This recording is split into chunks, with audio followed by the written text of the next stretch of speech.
Mis queridos hermanos, que Dios los bendiga, mis queridas hermanas, mis amigos, mis amigas, familias enteras, eh, gracias por hacer posible todo esto y de poder recibir con fe la palabra del Señor. Vamos a continuar con este título de la vida pública de un Jesús resucitado. Un Jesús resucitado que Él empieza a aparecer luego de su muerte, luego de su resurrección, de una manera íntima a los discípulos, ¿sí? Empezando por María, no María su madre, sino a María Magdalena, pero luego se fue apareciendo y fue como disolviendo, quitando algunas dudas. Ya la otra vez, la primera charla fue sobre la aparición de Jesús a los discípulos de Maús, de volver atrás. Pero bueno, hoy vamos a hablar un poco si bien en otro momento se habló de los miedos, he hablado de los miedos, acá hay un momento muy importante que yo te quiero hablar de un don que no está puesto como don en la Biblia, pero si lo vemos de un modo de oportunidad, las situaciones difíciles se transforman en dones. Por ejemplo, como dije en un momento, hay una meditación que se utiliza para los que se están recuperando de alguna adicción, sea cual sea, el don de la desesperación. La desesperación es lo que lleva a pedir ayuda.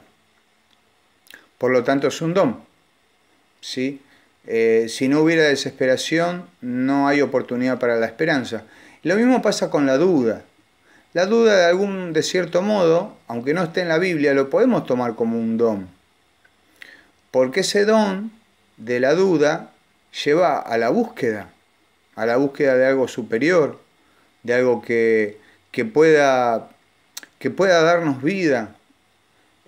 El tema de los miedos, para poder tener valentía, y primero a veces aparecen los miedos. Entonces aquí yo te voy a relatar en el Evangelio de Juan 20, del 19 en adelante, dice: al atardecer de ese mismo día, el primero de la semana, estando cerradas las puertas del lugar donde se encontraban los discípulos por temor a los judíos, repetí conmigo, por temor a los judíos, llegó Jesús y poniéndose en medio de ellos les dijo: la paz esté con ustedes. Mientras decía esto, le mostró sus manos y su costado. Los discípulos se llenaron de alegría cuando vieron al Señor. Jesús les dijo: la paz esté con ustedes. Como el Padre me envió a mí, yo también los envío a ustedes. Y al decirles esto, sopló sobre ellos y añadió: reciban el Espíritu Santo. Los pecados serán perdonados a los que ustedes se los perdonen, y serán retenidos a los que ustedes se los retengan. Dice en el verso 24 en adelante, dice: Tomás, uno de los 12, de sobrenombre el mellizo, no estaba con ellos cuando llegó Jesús. Los otros discípulos le dijeron: hemos visto al Señor. Él le respondió: si no veo la marca de los clavos en sus manos, si no pongo el dedo en el lugar de los clavos y la mano en su costado, no lo creeré. 8 días más tarde, estaban de nuevo los discípulos reunidos en la casa, y estaba con ellos Tomás. Entonces apareció Jesús, estando cerradas las puertas, y se puso en medio de ellos y le dijo: la paz esté con ustedes. Luego dijo a Tomás: trae aquí tu dedo, aquí están mis manos, acerca tu mano, métela en mi costado, en adelante, no seas incrédulo, sino hombre de fe. Tomás respondió: Señor mío y Dios mío. Ahora crees porque me has visto. Felices los que creen sin haber visto.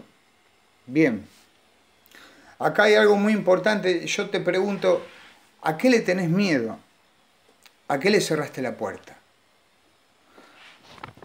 Yo te puedo dar algún testimonio de los miedos, porque mucha gente, por haber pasado situaciones difíciles, cree que no tiene miedo. Yo una vez estaba desesperado, sí, desesperado, y esa desesperación se me empezó a ir de a poco. Yo me acuerdo que había empezado a hacer terapia para salir de unos ataques de ansiedad muy fuertes. Y una de las cosas que empezamos a trabajar en la segunda sesión, esta es una psicóloga cristiana a la que, bueno, después del fallecimiento del padre Benito, el padre Benito le mandaba personas para ver si era necesario hacer una liberación o algo de eso. Bueno, yo la conocí por intermedio de una amiga y con ella empezamos a trabajar, que hasta el día de hoy la veo a la terapeuta, la veo cada 3 semanas, charlamos de otras cosas, y bueno, pero tuve que hacer un proceso muy personal, y yo te cuento, el contexto del proceso personal que tuve que hacer lo hice en medio de salir a misionar, iba a predicar el Evangelio, cantaba para el Señor en ese momento, como lo sigo haciendo ahora, pero bueno, en ese momento también. Estaba misionando, me acuerdo que había tenido un noviazgo bastante conflictivo, que bueno, pude salir de lo que se llama lo que es disruptivo, depredador. Estuve con una persona que tenía muchos problemas y yo no lo sabía. Después me enteré, ¿no? Como que había muchas mentiras detrás, pero no porque sea mala la persona, sino porque no tenía un problema mental que después salió a la luz. Y bueno, todo eso a mí me dejó como bastante traumado. Y una de las cosas que me preguntó la terapeuta fue si yo tenía miedo. Y yo le dije, no, ¿cómo voy a tener miedo? Mira, si hace 20 y pico de años dejé las drogas. Pasé por... estuve detenido en minoridad y familia. Estuve preso. Estuve preso de adulto. Casi voy a penal. Zafé. Me esquivaban las balas por las orejas. Con todo lo que pasó, no le tenía miedo a nada. ¿Y a qué le voy a tener miedo ahora?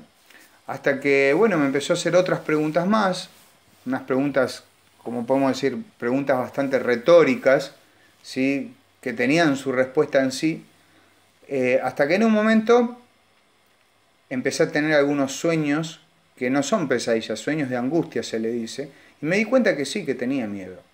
Tenía miedo a la muerte, tenía miedo a perder seres queridos, a perder gente que yo amaba mucho.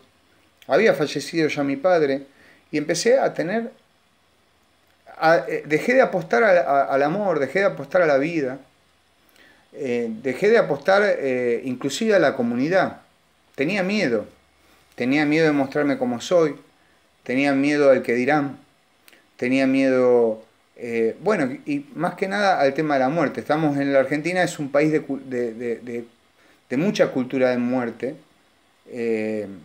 A veces hablo de mí, ¿no? No digo que a todos les pase, pero por lo menos a mí me pasaba que bueno, cuando enfermó mi papá, tenía esa sensación de que digo, bueno, que se vaya con el Señor porque no lo quiero ver sufrir más. Estaba muy, muy mal con el cáncer que él tenía, pero a la vez había algo dentro mío que lo quería retener, ¿sí? Y claro, a veces cuando se va un ser querido, aún siendo cristiano, uno, por lo menos a mí me pasó de entrar en desesperación, de decir que la vida es injusta, y la gente muere, la gente se va a morir. En otro momento voy a hablar de esto, ¿no? Del tema de que la soledad se va, desaparece, esa sensación fea, y de que el miedo a la muerte se tiene que ir, porque somos cristianos. Inclusive otras creencias, los musulmanes, los hinduistas, pierden el miedo a la muerte, tiene un sentido.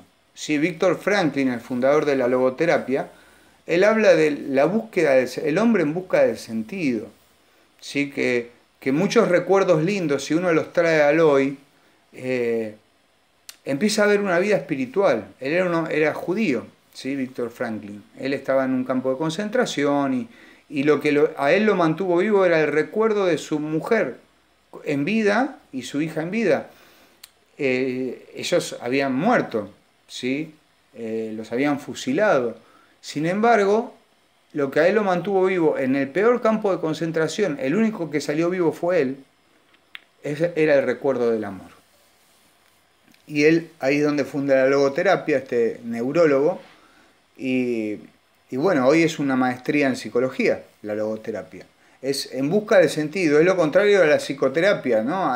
A mirar para atrás, el psicoanálisis, o sea, la logoterapia es mirar para adelante.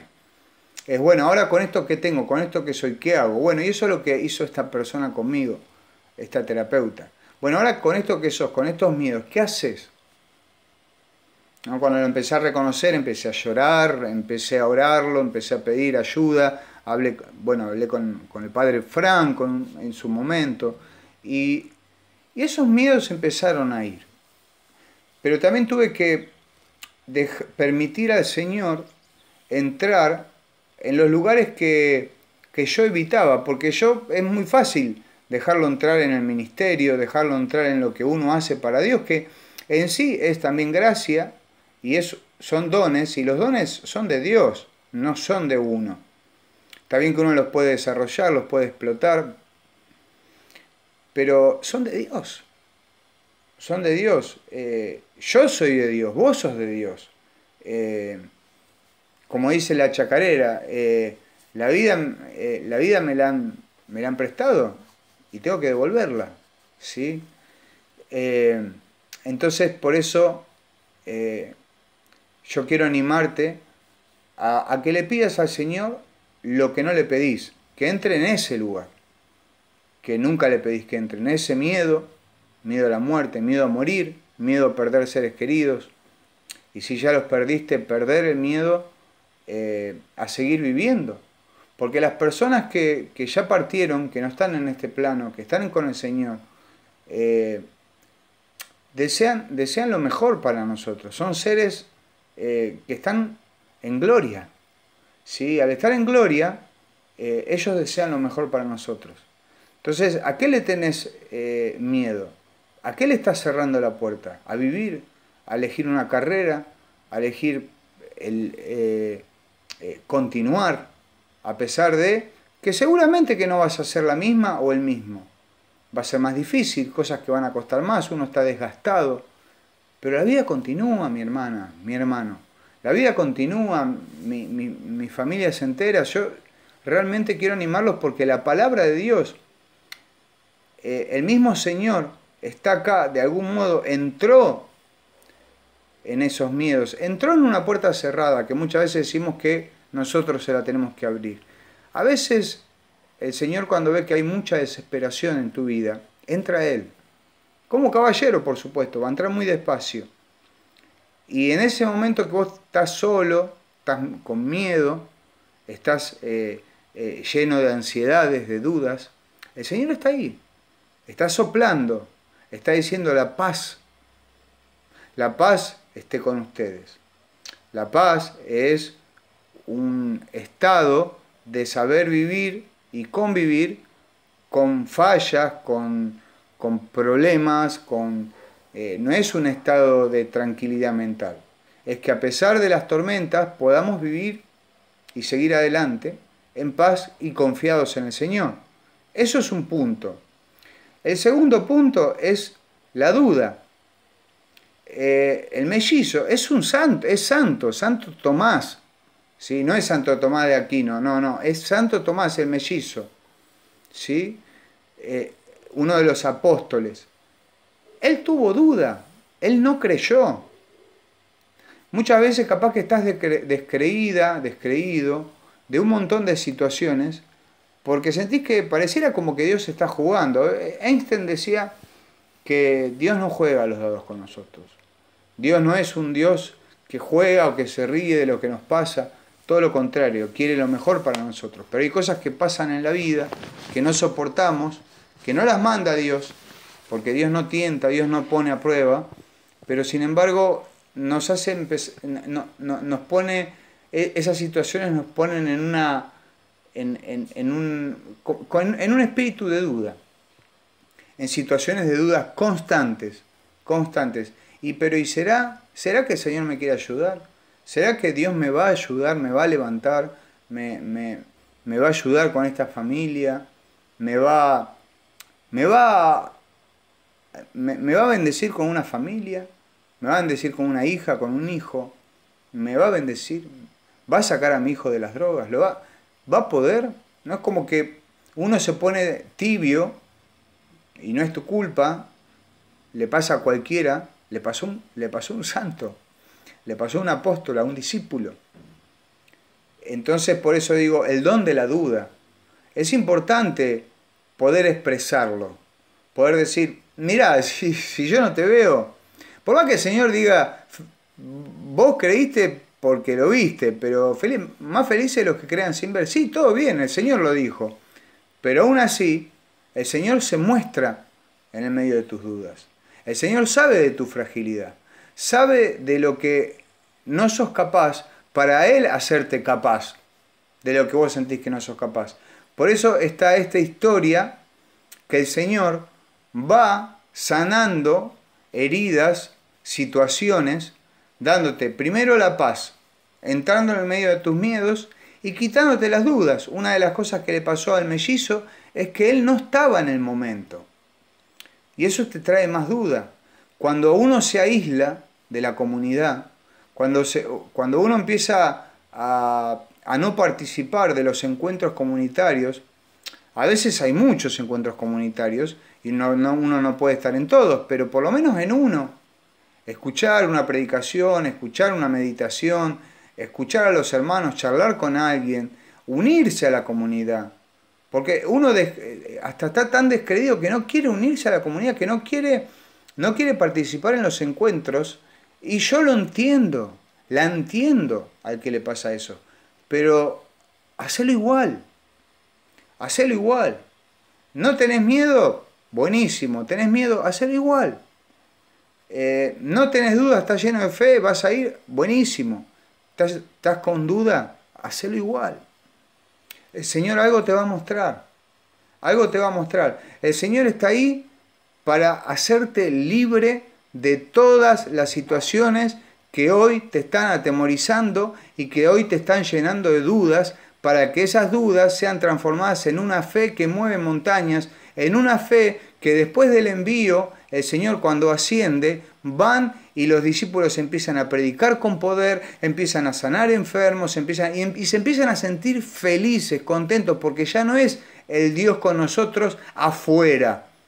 Porque es muy fácil en la vida pública ver a un Señor, no solo en la vida pública, donde Él estaba con ellos, sino también mientras Él estaba resucitado. Porque una cosa es verlo, tenerlo, que está al lado y estar contento, pero otra cosa es tenerlo adentro, que eso es lo que viene después.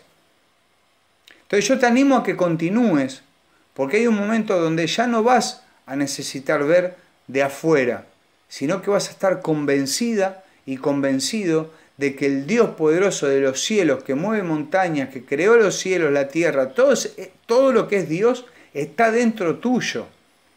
Y eso lo vas a poder descubrir. Aunque ya lo sepas de la cabeza, de oídas, por la inteligencia, lo sabes, bárbaro. Pero otra cosa es poder contemplarlo y saberlo y tener claridad y tener certeza de que el Señor nunca te deja, nunca te desampara y Él va a estar con vos todo el tiempo hasta el fin de los días. ¿Sí? Él va a llegar en algún momento a tocar tu puerta para cuando te llegue el momento de la partida. Bueno, en eso ya se profundizará más en otra charla, algún otro hermano o yo lo haré, no tengo ningún problema. Pero que te quede esto: Dios te quita los miedos, te da paz, te libera, y no esa paz de tranquilidad mental, de una super meditación, de y que está todo bien, que no hay que esperar que todo se arregle para que yo tenga paz, sino que mientras todo está desarreglado, yo puedo tener paz igual. Y ahí es donde el Señor quita las dudas y se te aparece, porque Él no te va a dejar afuera, Si no estuviste en la comunidad, bueno, volvés y Él no te va a dejar afuera y se te va a presentar y no te vas a quedar, no vas a tener esa sensación de que te perdiste de algo. Así que Dios te bendiga, mi hermana, mi hermano, a toda la comunidad y bueno, hasta la próxima.